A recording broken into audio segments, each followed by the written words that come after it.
ಆ ವ್ಯಕ್ತಿಗೆ ಯಾರಾದ್ರೂ ಅವ್ರ ಮನೆಯವರು ಟ್ರೀಟ್ಮೆಂಟ್ ಕೊಡ್ಸಿದ್ರೆ ಕರೆಕ್ಟ್ ಅಂತ ಅನ್ಸುತ್ತೆ.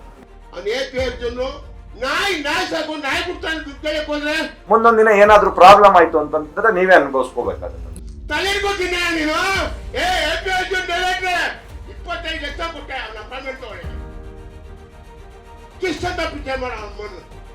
ಮಗ ಅಂತ ಹೇಳ್ತಾ ಇದ್ರಲ್ಲ, ಇದೆಲ್ಲ ಏನ್ ನಮಗ್ ಬರ್ದೇ ಇರೋ ಬೈಗಳಲ್ಲ.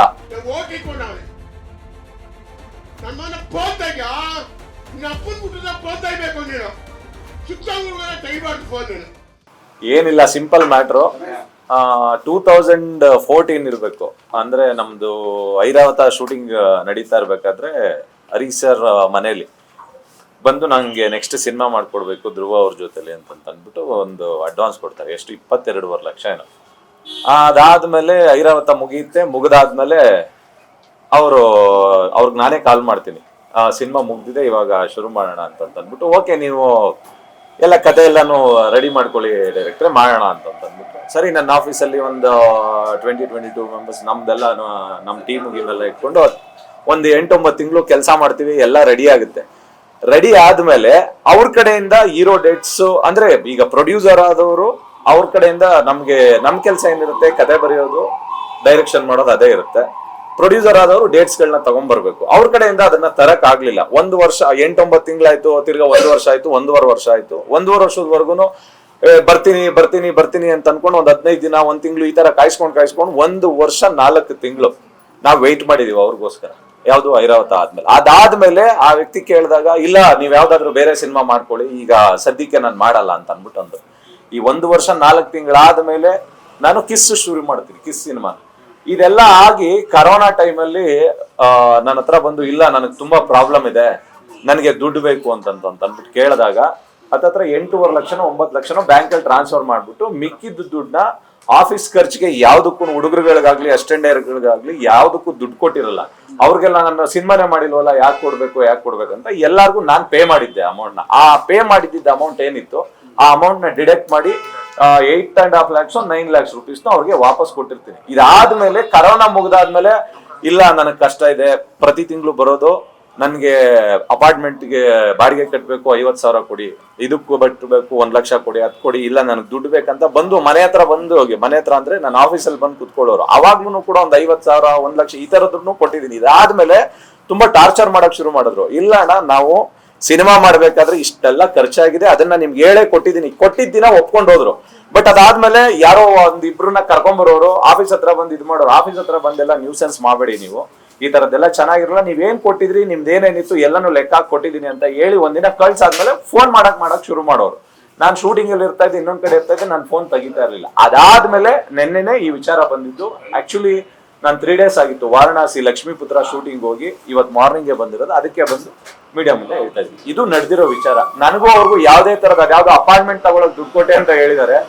ನನ್ನ ರಿಜಿಸ್ಟ್ರೇಷನ್ ಏನಾದ್ರು ಅಪಾರ್ಟ್ಮೆಂಟ್ ಇದ್ರೆ ನಾಳೆ ಬೆಳಿಗ್ಗೆ ರಿಜಿಸ್ಟರ್ ಮಾಡ್ಕೊಟ್ಬಿಡ್ತೀನಿ. ಏನಾದ್ರು ತಗೊಳಕ್ ಏನಾದ್ರು ದುಡ್ಡು ಕೊಟ್ಟಿದ್ರು. ಈ ತರದ್ದು ನಾನು ಮೋಸ್ಟ್ಲಿ ನನಗೆ ಆ ವಿಡಿಯೋನ ನೋಡಿದಾಗ, ನಾನು ವಾರಣಾಸಿಲಿ ಇದ್ದಾಗ ಯಾರೋ ಕಳ್ಸಿದ್ರು, ಮಾನಸಿಕವಾಗಿ ಏನೋ ಪ್ರಾಬ್ಲಮ್ ಇರಬೇಕು ಆ ವ್ಯಕ್ತಿಗೆ ಅಂತ ಅನ್ಕೋತೀನಿ. ಯಾಕೆ ಅಂತಂದ್ರೆ ನನ್ನೊಬ್ರ ಬಗ್ಗೆ ಮಾತಾಡಿಲ್ಲ, ಪ್ರೇಮ್ ಸರ್ ಬಗ್ಗೆ ಮಾತಾಡಿದ್ದಾರೆ, ಅಪ್ಪು ಸರ್ ಬಗ್ಗೆ ಮಾತಾಡಿದ್ದಾರೆ, ಮತ್ತೆ ಡಿ.ಕೆ. ಶಿವಕುಮಾರ್ ಸರ್ ಬಗ್ಗೆ ಮಾತಾಡಿದ್ದಾರೆ, ಆಮೇಲೆ ಶ್ರೀಕಾಂತ್ ಸರ್ ಬಗ್ಗೆ ಮಾತಾಡಿದ್ದಾರೆ, ನಮ್ ಧ್ರುವನ್ ಬಗ್ಗೆನೂ ಕೂಡ ಮಾತಾಡಿದ್ದಾರೆ. ಧ್ರುವನ್ ಬಗ್ಗೆ ಮಾತಾಡೋದು 100% ರಾಂಗ್ ಅಂತೀನಿ. ಯಾಕೆ ಅಂತಂದ್ರೆ ಅವನಿಂದ 2 ಸಿನಿಮಾ ಅವ್ರಿಗೆ ಮಾಡಿರೋ ಬಹದ್ದೂರ್ ಆಗ್ಬೋದು, ಇನ್ನೊಂದು ಭರ್ಜರಿ ಆಗ್ಬೋದು, ಅದರಿಂದ ಅವ್ರಿಗೆ ಕೋಟ್ಯಾಂತರ ರೂಪಾಯಿ ದುಡ್ಡು ಬಂದಿದೆ. ಯಾಕೆ ರೀತಿ ಅಂದ್ರೆ ಅವ್ರನ್ನ ನೋಡಿದಾಗ ಎಲ್ಲೋ ಫಸ್ಟ್ರೇಷನ್ ಹೋಗಿ ಮಾತಾಡ್ತಾ ಇದಾರೆ. ಹಂಗೆ ಮಾತಾಡ್ಬೇಕು, ನಮ್ಮ ಹತ್ರ ದುಡ್ಡೇ ಕೇಳ್ಬೇಕು ಅಂತಂದ್ರೆ ಲೀಗಲ್ ವೇಲ್ ಹೋಗ್ಬೋದು, ಇಲ್ಲ ಅವ್ರ ಬ್ಯಾಂಕ್ ಥ್ರೂನೇ ಕೊಟ್ಟಿರೋದ್ರಿಂದ ನಮ್ಮನ್ನ ಬ್ಯಾಂಕ್ ಯಾವ ಮುಖಾಂತರ ಬೇಕಾದ್ರೂ ಕೇಳ್ಬೋದು. ಇದೆಲ್ಲ ನಾನ್ಸೆನ್ಸ್ ಟಾಕಿಂಗ್ಸ್ ಅಂತ ಹೇಳಿ. ಇಲ್ಲ, ಇವಾಗ ಬಂದಿದ್ದೀನಿ, ಇದನ್ನ ಮುಗಿಸಿ ಅಲ್ಲೋಗಿ ಮಾತಾಡಿ 100 ಇಲ್ಲೂ ದೂರು ಕೊಡ್ತೀನಿ, ಮತ್ತೆ FIR ಮಾಡಿಸ್ತಾರೆ. ಅಂದ್ರೆ ಮಾತಾಡಬಾರ್ದು ನಮ್ ಬಗ್ಗೆ ಅಂತಲ್ಲ. ಇದು ಸಿನಿಮಾ ಅಂತ ಬಂದಾಗ ಪ್ರೇಮ್ ಸರ್ ಆಗ್ಲಿ, ನಾನಾಗ್ಲಿ, ಈಗ ಅಪ್ಪು ಸರ್ಗೆ ಏನೋ ನಾನೇ ಹೀರೋ ಮಾಡಿದ್ದು ಅಂತಂದ್ರು, ಅದೊಂದೇ ಒಂದು ವಿಚಾರ ನೋಡ್ಬಿಟ್ರೆ ಗೊತ್ತಾಗ್ಬಿಡುತ್ತೆ. ಯಾಕೆಂತಂದ್ರೆ 10ನೇ ವರ್ಷಕ್ಕೂ 8ನೇ ವರ್ಷಕ್ಕೂ 10ನೇ ವರ್ಷಕ್ಕೂ ನ್ಯಾಷನಲ್ ಅವಾರ್ಡ್ ತಗೊಂಡಿರೋರು. ಅವತ್ತು ಇವರೇ ಹೋಗಿ ಹೀರೋ ಮಾಡಿದ್ರು, ಅವ್ರನ್ನ ಅವತ್ತು ಇವರೇ ಹೋಗಿ ಆರ್ಟಿಸ್ಟ್ ಮಾಡಿದ್ರ. ಪ್ರತಿಯೊಂದಕ್ಕೂ ಮಾತಾಡಕ್ ಒಂದು ನಾಲ್ಗೆಲ್ಲ ಒಂದು ಮಿತಿ ಇರಬೇಕು. ಯಾರು ನಾನೇನಕ್ ಮಾಡ್ಲಿ ಸರ್ ಅವ್ರಿಗೆ? ಯಾಕೆಂದ್ರೆ ಅವ್ರಿಗೂ ನನ್ಗೂ ಸಂಬಂಧನೇ ಇಲ್ಲ. ಸಂಬಂಧಗಳೆಲ್ಲ ಮುಗ್ದೋಗಿದೆ ಇವತ್ತಿಗೆ. ಮೋಸ್ಟ್ಲಿ ನನ್ ಪ್ರಕಾರ ಅಂತ ಅನ್ಸಿದ್ದು, ಆ ವ್ಯಕ್ತಿಗೆ ಯಾರಾದ್ರೂ ಅವ್ರ ಮನೆಯವರು ಟ್ರೀಟ್ಮೆಂಟ್ ಕೊಡ್ಸಿದ್ರೆ ಕರೆಕ್ಟ್ ಅಂತ ಅನ್ಸುತ್ತೆ. ಯಾಕೆಂತಂದ್ರೆ ಮಾನಸಿಕ ಅಸ್ವಸ್ಥತೆ ಅವ್ರು ಮಾತಾಡ್ತಾ ಇರೋದ್ರಲ್ಲಿ ತುಂಬಾ ಚೆನ್ನಾಗಿ ಎದ್ದು ಕಾಣಿಸ್ತಾ ಇದೆ. ಯಾಕೆಂತಂದ್ರೆ ಪ್ರತಿಯೊಬ್ರು ಎಲ್ಲಾರ ಬಗ್ಗೆನೂ ಮಾತಾಡ್ತಾ ಇದಾರೆ, ಅದು ಅವ್ಯಾಚ ಶಬ್ದಗಳನ್ನ ಯೂಸ್ ಮಾಡ್ಕೊಂಡು ಮಾತಾಡ್ತಾ ಇರೋದ್ರಿಂದ ಖಂಡಿತವಾಗ್ಲೂ ದಯವಿಟ್ಟು ಈ ಮೀಡಿಯಾ ಮುಖಾಂತರ ಹೇಳ್ತಾ ಇದೀನಿ, ಅವ್ರ ಮನೆಯವ್ರು ಯಾರಾದ್ರೂ ಇದ್ರೆ ಅವ್ರನ್ನ ಕರ್ಕೊಂಡು ಹೋಗಿ ಹಾಸ್ಪಿಟ್ಲಿಗೆ ಸೇರಿಸಿ ಅವ್ರಿಗೊಂದು ಟ್ರೀಟ್ಮೆಂಟ್ ಕೊಡಿಸಿ. ಇಲ್ಲ ಅಂತಂತಂದ್ರೆ ಎಲ್ಲಾರ ಬಗ್ಗೆನೂ ಈ ತರದ್ದು ಮಾತಾಡೋದು ಸರಿಯಲ್ಲ. ಮುಂದೊಂದ್ ದಿನ ಏನಾದ್ರೂ ಪ್ರಾಬ್ಲಮ್ ಆಯ್ತು ಅಂತಂದ್ರೆ ನೀವೇ ಅನುಭವಿಸ್ಕೋಬೇಕಾಗುತ್ತೆ. ಅಲ್ಲ, ನಾನ್ ಹೇಳ್ತಾ ಇಲ್ಲ ಸರ್, ನಾವು ಅದನ್ನ ವಿಡಿಯೋನ ನೋಡಿದಾಗ ನನ್ಗೆ ಅನ್ಸಿದ್ದು ಅಂತ ಹೇಳ್ತಾ ಇದೀನಿ. ಯಾರದು ಸತಿ ನನ್ಗೆ ಅನ್ಸಿದ್ದು ಹೇಳ್ತಾ ಇದೀನಿ, ನಿಮಗ್ ನೋಡಿದಾಗ ಅನ್ಸಿಲ್ವಾ? ಯಾಕೆಂದ್ರೆ ನಾನು ಒಬ್ಬನ ಬಗ್ಗೆ ಮಾತಾಡಿದ್ರೆ ಓಕೆ ಇವ್ರಿಗೇನೋ ನನ್ಗೂ ಅವ್ರಿಗೂ ಇಶ್ಯೂಸ್ ಇದೆ ಅಂತ ಅನ್ಸುತ್ತೆ. ಪ್ರೇಮ್ ಸರ್ ಬಗ್ಗೆ ಮಾತಾಡ್ತಾರೆ, ಮತ್ತೆ ಇವ್ರಿಗೆ ಯಾರಿಗೂ ಕೆಪಿ ಶ್ರೀಕಾಂತ್ ಸರ್ ಬಗ್ಗೆ ಮಾತಾಡ್ತಾರೆ, ಧ್ರುವನ್ ಬಗ್ಗೆ ಮಾತಾಡ್ತಾರೆ, ಮತ್ತೆ ಅದಾದ್ಮೇಲೆ ಪುನೀತ್ ಸರ್ ಬಗ್ಗೆ ಮಾತಾಡ್ತಾರೆ, ಡಿ ಕೆ ಸರ್ ಬಗ್ಗೆ. ಅಂದ್ರೆ ಎಲ್ಲರೂ ಒಂದೇ ಸತಿ ಕೆಟ್ಟವ್ರಾಗ್ಬಿಟ್ಟವ್ರ. ಅವ್ರಿಗೆ ಕೊಡ್ಬೇಕು ಅಂತಿಲ್ಲ, ಬಟ್ ಆದ್ರೂ ನಾವು ವಾಪಸ್ ಕೊಟ್ಟಿದೀವಿ. ಅಂದ್ರೆ ಯಾವ್ದನ್ನ ಕೆಲಸ ಮಾಡಿರೋ ಅಮೌಂಟ್ ನ, ಯಾಕೆಂತಂದ್ರೆ ಎಲ್ಲಾರ್ಗೂ ಕೆಲಸ ನಮ್ ಕೈಯಿಂದ ಕೊಡುವಂತದ್ದಲ್ಲ. ಈಗ ಪ್ರೊಡ್ಯೂಸರ್ ದುಡ್ಡು ಬಂದ್ರು ಲಾಸ್ ಆದ್ರೂ ಅದು ಅವ್ರಿಗೆ ಸೇರಿರುತ್ತೆ. ಈಗ ಕೆಲಸ ಮಾಡ್ತಾ ಇದೀವಿ ಅಂದಾಗ ಅಸಿಸ್ಟೆಂಟ್ ಡೈರೆಕ್ಟರ್ ಇಂದ ಹಿಡಿದು ಆಫೀಸ್ ಖರ್ಚುಗಳೆಲ್ಲಾನು ಅವರೇ ಮಾಡ್ಬೇಕು. ಅವ್ರ ಕಡೆಯಿಂದ ಬಂದಾಗ ಯಾವುದೇ ತರದ ಅಡ್ವಾನ್ಸ್ ಗಳನ್ನ ಪೂರ್ತಿ ಅವರು ಅದಕ್ಕೊಂದು ಅಗ್ರಿಮೆಂಟ್ ಆಗಿರುತ್ತೆ. ಈಗ ನಾವು ಕೊಡ್ತಾ ಇರೋ ಅಮೌಂಟ್ ಇಷ್ಟು ದಿನದಲ್ಲಿ ಆಗ್ಲಿಲ್ಲ ಅಂದ್ರೆ 2 months 3 months ಇಲ್ಲ ಆಗ್ಲಿಲ್ಲ ಅಂದ್ರೆ ವಾಪಸ್ ಕೊಡ್ಬೇಕು. ಅದ್ರ ಮೇಲೋಯ್ತು ಅಂತಂದ್ರೆ, ಯಾಕೆಂತಂದ್ರೆ ಒಬ್ಬ ನಿರ್ದೇಶಕ ಪ್ರತಿ ಒಂದು ಹಂತದಲ್ಲೂ ಒಂದೊಂದು ತಿಂಗಳು ಅವನಿಗೆ ಇಷ್ಟಷ್ಟು ಖರ್ಚು ಅಂತ ಬರುತ್ತೆ. ಆಫೀಸ್ಗಾಗ್ಬೋದು, ಅವ್ರ ಟೀಮ್ಗಾಗ್ಬೋದು, ಮತ್ತೆ ಇಡೀ ವರ್ಷ ಆ ಆಫೀಸ್ನ ಮೇಂಟೆನೆನ್ಸ್ ಮಾಡಕ್ಕೆ ಇಷ್ಟು ಖರ್ಚು ಅಂತ ಬರುತ್ತೆ. ಆ ಖರ್ಚುಗಳನ್ನ ಮೇಂಟೈನ್ ಮಾಡೋದು ನಿರ್ದೇಶಕನ ಜವಾಬ್ದಾರಿ ಆಗಿರುತ್ತೆ. ಯಾಕೆಂತಂದ್ರೆ ಅಸಿಸ್ಟೆಂಟ್ ಡೈರೆಕ್ಟರ್ ನಾವು ಪ್ರೊಡ್ಯೂಸರ್ ಹತ್ರ ದುಡ್ಡು ಕೇಳಲ್ಲ, ಈಗ ಡೈರೆಕ್ಟರ್ ಹತ್ರ ಬಂದು ಕೇಳ್ತಾರೆ. ಅವಾಗ ಏನಾಗಿರುತ್ತೆ ಅದನ್ನ ಯಾವ್ದನ್ನು ಒಂದ್ ತಿಂಗಳು ಮೀರಾದ್ಮೇಲೆ ಯಾರನ್ನೂ ಅಡ್ವಾನ್ಸ್ಗಳನ್ನ ವಾಪಸ್ ಯಾರು ಕೊಡಲ್ಲ. ಅದಕ್ಕೆ ಅಗ್ರಿಮೆಂಟ್ ಆಗಿರ್ಬೇಕು ಎಷ್ಟು ತಿಂಗಳಂತ. ಯಾಕೆಂದ್ರೆ ಒಬ್ಬ ನಿರ್ದೇಶಕನಿಗೆ ಒಂದ್ 6 ತಿಂಗಳು ಅಂತಂದ್ರೆ ಅಷ್ಟ್ರಲ್ಲಿ 6 ರಿಂದ 1 ವರ್ಷ ಅಂತಂದ್ರೆ 1 ಸಿನಿಮಾನು ಆಗ್ಬೋದು, 2 ಸಿನಿಮಾನು ಆಗ್ಬೋದು. 1 ಸಿನಿಮಾ 2 ಸಿನಿಮಾಗೆ ಅವನಿಗೆ ಒಂದ್ 4-5 ಕೋಟಿವರೆಗೂ ದುಡ್ಡು ಬರುತ್ತೆ. ಅಂತದ್ರಲ್ಲಿ ಇವ್ರು ಯಾವ್ದೋ ಒಂದ್ 10 ಲಕ್ಷ ರೂಪಾಯಿ ಕರ್ಕೊಂಬಂದ ಅಂದ್ರೆ ನಮ್ ಲಾಸ್ನ ಯಾರು ಬೇರ್ ಮಾಡ್ತಾರೆ? ಇದನ್ನ ಅಂದ್ರೆ ಆ ಸ್ಟೇಜ್ ಅಲ್ಲಿ ನಿಂತ್ಕೊಂಡು ಏನೇ ಕೇಳ್ಬೇಕು ಅಂದ್ರೆ ಯಾವ್ದೇ ನಿರ್ಮಾಪಕರಾದ್ರೂ ನೇರವಾಗಿ ಬಂದು ಕೇಳ್ಬೋದಲ್ಲ. ಅಷ್ಟು ತಾಕತ್ತಿದ್ರೆ, ಅಷ್ಟೊಂದು ರೈಟ್ಸ್ ಇತ್ತು ಅಂತಂದ್ರೆ. ಈಗ ಕನಕಪುರ ಶ್ರೀನಿವಾಸ್ ಅವ್ರಿಗೆ ಹೇಳ್ತಾ ಇದೀನಿ, ನಾನು ಬೇರೆ ಯಾರ ನಿರ್ಮಾಪಕರ ಬಗ್ಗೆನೂ ಮಾತಾಡ್ತಿಲ್ಲ, ಅವ್ರ ಬಗ್ಗೆನೇ ಹೇಳ್ತಾ ಇದೀನಿ. ನೇರವಾಗಿ ನಿಮ್ಗೆ ಅಷ್ಟು ಗಟ್ಟಿಸಿದ್ರೆ ನೀವು ಕೊಟ್ಟಿದ್ದೀರಾ ಅನ್ನೋದು ನಿಜ ಅಲ್ವಾ? ಅದೇ ನಿಜ ಆಗಿದ್ರೆ, ನಾವು ಕೊಡ್ಬೇಕು ಅನ್ನೋದಾಗಿದ್ರೆ ಬಂದು ಕೇಳ್ಬೋದು, ಲೀಗಲ್ ವೇಲ್ ಹೋಗಿ ಮಾತಾಡಿ. ಇದೆಲ್ಲ ಏನೋ ಅವ್ರು ಹೇಳಿದ್ರಲ್ಲ, ಏನೋ ಮಗ ಅಂತ ಹೇಳ್ತಾ ಇದ್ರಲ್ಲ, ಇದೆಲ್ಲ ಏನ್ ನಮಗ್ ಬರ್ದೇ ಇರೋ ಬೈಗಳಲ್ಲ.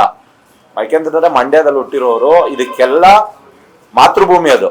ಯಾವ್ದು ಎಲ್ಲ ಅಲ್ಲಿಂದನೇ ಬಂದಿರೋದು. ಅದನ್ನೆಲ್ಲ ಮಾತಾಡಕ್ಕಾಗಲ್ಲ. ಅವ್ರಿಗೇನು ಬೈಯೋದು ಇವಾಗ ಕನಕಪುರ ಶ್ರೀನಿವಾಸ್ ಇಂಥವ್ರು ಅಂತ ಬೈಯೋದು 2 ನಿಮಿಷದ ಕೆಲಸ. ಬೈದ್ ಬಿಟ್ರೆ ಕೊಚ್ಚೆ ಮೇಲೆ ಕಲ್ಲಾಗ್ತಂಗ ಅವ್ರಿಗೂ ನಮಗೂ ವ್ಯತ್ಯಾಸ ಇರಲ್ಲ. ಇದೇನ್ ಬರ್ದೇ ಇರೋ ವಿಚಾರ ಅಲ್ಲ. ಯಾಕೆಂದ್ರೆ ನಾವು ಹಳ್ಳಿಲೇ ಬೆಳೆದಿರೋದು ಇದೆ. ಈ ತರದ್ದೆಲ್ಲ ಬೈಗಳನ್ನ ನಾವು ಮಾತಾಡ್ಕೊಂಡ್ ಬೆಳೆದಿದ್ವಿ. ಒಂದ್ ಸ್ಟೇಜಿಗೆ ಬಂದಾದ್ಮೇಲೆ ಎಲ್ಲಾರ್ಗು ಒಂದು ಇದಿರುತ್ತೆ, ಏನೋ ಯಾವ ರೀತಿ ಮಾತಾಡ್ಬೇಕು, ತೂಕಗಳಿರುತ್ತೆ. ಆ ತೂಕನ ಇಟ್ಕೊಂಡು ಮಾತಾಡಿದ್ರೆ ಎಲ್ಲಾರ್ಗುನು ಕರೆಕ್ಟ್ ಆಗಿರುತ್ತೆ, ಅವ್ರಿಗೂ ರೆಸ್ಪೆಕ್ಟ್ ಸಿಗುತ್ತೆ, ಮತ್ತೆ ಅವ್ರ ಕಡೆಯಿಂದ ನಮಗೂ ರೆಸ್ಪೆಕ್ಟ್ ಸಿಗಬೇಕು. ಸಿಕ್ಕಿಲ್ಲ ಅಂತಂದಾಗ 1 ಸರಿ ನೋಡ್ತೀವಿ, 2 ಸತಿ ನೋಡ್ತೀವಿ, 3ನೇ ಸತಿ ಅವ್ರೇನ್ ಮಾತಾಡಿರ್ತಾರ ಅದಕ್ಕೆ ಡಬಲ್ ಹೋಗ್ತಾ ಇರುತ್ತೆ. ಅವ್ರಿಗೆ ಅಲ್ಲ, ನಾನೇನ್ ಹೇಳ್ತಾ ಇದೀನಿ ಅಂತಂದ್ರೆ, ಇರ್ಬಹುದೇನೋ ಅಂತ ನಾನು ಸರ್ಟಿಫಿಕೇಟ್ ಕೊಡ್ತಾ ಇಲ್ಲ, ಇರ್ಬಹುದೇನೋ ಅಂತ ಜಡ್ಜ್ ಮಾಡ್ತಾ ಇದೀನಿ ಅಷ್ಟೇ. ಬಟ್ ಕೊಟ್ಟಾದ್ಮೇಲೆ ಗೊತ್ತಾಗುತ್ತೆ. ಯಾಕೆಂತಂದ್ರೆ ಕೋರ್ಟ್ ಅಲ್ಲಿ ಕೇಸ್ ಕೊಟ್ಟಾದ್ಮೇಲೆ ಟ್ರೀಟ್ಮೆಂಟ್ ಮಾಡಿಸ್ತಾರಲ್ಲ, ಇವ್ರು ನಿಜವಾಗ್ಲೂ ಈ ವ್ಯಕ್ತಿ ಕರೆಕ್ಟ್ ಆಗಿದಾರಾ, ಇಲ್ಲ ಅಂದ್ರೆ ಮಾನಸಿಕ ಅಸ್ವಸ್ಥತೆಯಿಂದ ಇದಾರಾ, ಇಲ್ಲ ಅಂತಂದ್ರೆ ಮೆಂಟಲಿ ಡಿಸ್ಟರ್ಬ್ ಏನ್ ಅನ್ನೋದು ಗೊತ್ತಾಗುತ್ತಲ್ಲ ಟ್ರೀಟ್ಮೆಂಟ್ ಮಾಡಿಸಿದಾಗ. ಇನ್ನೊಂದ್ಸಲ ಅವ್ರು ತುಂಬಾ ಫ್ರಸ್ಟ್ರೇಟ್ ಆಗಕ್ಕೆ ನೀವು ಅವ್ರ ಕಾಂಟ್ಯಾಕ್ಟ್ ಸಿಗ್ಲಿಲ್ಲ, ತುಂಬಾ ಸಲ ಕಾಲ್ ಮಾಡಿದ್ರು, ನೀವು ರಿಸೀವ್ ಮಾಡ್ತಿಲ್ಲ, ರೆಸ್ಪಾಂಡ್ ಮಾಡ್ತಿಲ್ಲ. ಏನಕ್ಕೆ ಮಾಡ್ಬೇಕು ಮೇಡಮ್? ನಾನು ದುಡ್ಡೇ ಕೊಡ್ಬೇಕಾಗಿಲ್ಲ ಅಂದ್ರೆ ಯಾಕೆ ಮಾಡ್ಬೇಕು? ನನಗೆ ಬೇರೆ ಕೆಲಸ ಇಲ್ವಾ? ಬರೀ ಫೋನ್ ಎತ್ಕೊಂಡು ಅವ್ರ ಹತ್ರ ಮಾತಾಡ್ತಾ ಇದ್ದೇನೆ ಕೆಲಸ. ನಾನೇನು ಕೊಡ್ಲೇಬೇಕಾಗಿಲ್ಲ ಅಂದ್ರೆ ಏನಕ್ಕೆ ಮಾಡ್ಬೇಕು? ಕೊಡ್ಲೇಬೇಕು ಅಂತಂದಾಗ ಲೀಗಲ್ ವೇಲ್ ಹೋಗಿ ಅಲ್ವಾ? ಅದೇ ಹೇಳದ್ನಲ್ಲಪ್ಪ, 25 ಲಕ್ಷ ಯಾವ್ದೋ ಅಪಾಯಿಂಟ್ಮೆಂಟ್ ತಗೊಳಕ್ ಕೊಟ್ಟಿದೀನಿ ಅಂತಂದ್ರೆ ನನ್ನ ಹತ್ರ ಯಾವ್ದೋ ಅಪಾಯಿಂಟ್ಮೆಂಟ್ ಇಲ್ಲ. ಹಂಗಂದ್ರೆ ನಾಳೆ ಬೆಳಿಗ್ಗೆ ಬರ್ಕೊಡ್ತೀನಿ ಬಾ. ಆಯ್ತಾ?